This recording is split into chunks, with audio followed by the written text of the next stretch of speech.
Chronic lymphocytic leukemia is a cancer of a type of blood cells called B lymphocytes. The natural history of chronic lymphocytic leukemia varies widely.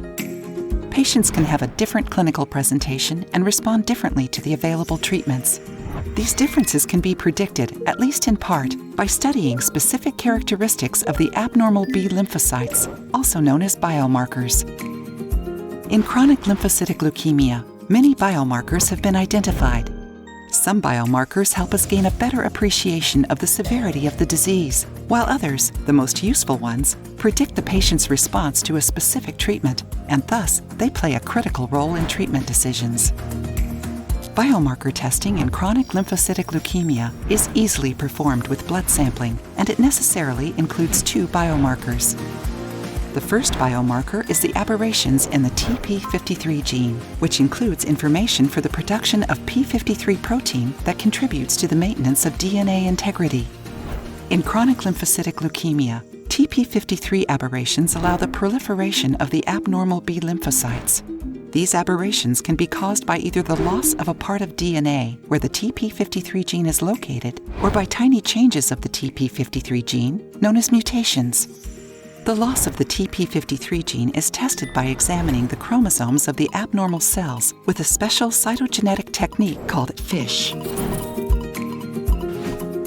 The mutations of the TP53 gene are tested by examining the DNA of abnormal cells with molecular techniques. TP53 aberrations are associated with aggressive disease. Fortunately, today there are much more efficient solutions available in comparison with even the recent past. More specifically, in patients with TP53 aberrations, novel targeted agents are preferred over classic chemoimmunotherapy due to their much superior efficacy, leading to very significant improvement in patients' outcomes. The second important biomarker in chronic lymphocytic leukemia concerns the genes of the immunoglobulins that are expressed on the surface of the pathological B lymphocytes. Based on the analysis of these genes, patients are classified into two categories.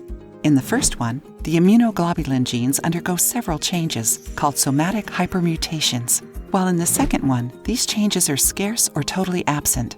The patients of the first category generally experience a more indolent course of the disease. The contrary is usually true for the patients of the second category. However, fortunately, today these patients respond very well to the novel targeted agents. Biomarker testing in chronic lymphocytic leukemia is performed in specialized laboratories with blood sampling. The resulting information is useful for the appropriate management of each patient, and the physician takes it into consideration before deciding on the medical treatment. The research for new biomarkers goes on. The aim is to discover more such tools that contribute to accomplishing a better therapeutic outcome for patients with chronic lymphocytic leukemia.